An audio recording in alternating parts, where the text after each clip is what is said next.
My dear brothers and sisters, let's for a moment go back to the creation of humankind on this earth.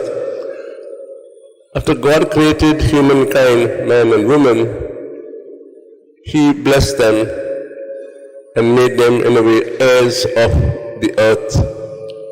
But we know that as the story unfolds, they rejected in a way God and went their own way. But God did not abandon humankind. He promised a Messiah who will once again restore the disparity between humankind, man and himself. And down to the history of the Jewish people, we see God sending prophets after prophets to remind them of the coming of the Messiah. And one among them was Elijah, about whom we heard in the gospel passage.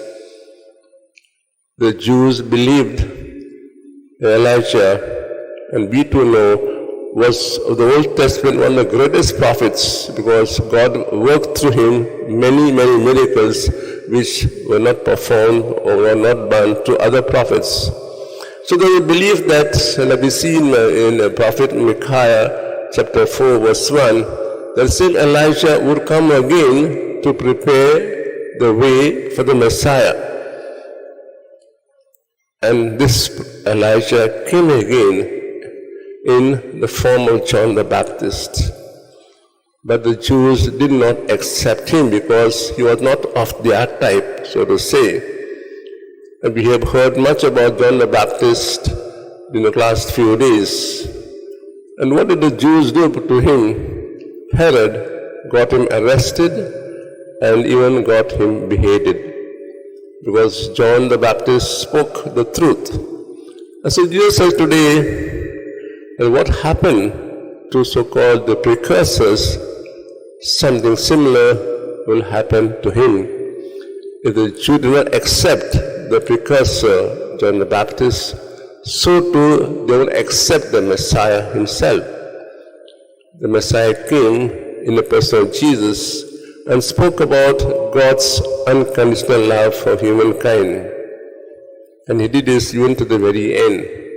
And the same God continues to shower the same type of love in us today. How are we receiving it?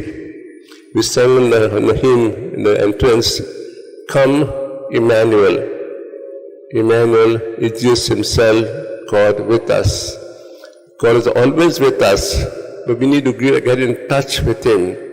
And how can we get in touch with him? By spending a few moments of our time in the morning with him, so that when we move out for our daily course, we take along with us him to the world. As we prepare ourselves to celebrate this great event that rocked the entire world, we ask God to give us the grace that as we receive this love from the Father, Son, and Spirit, we too may in a way share it with others.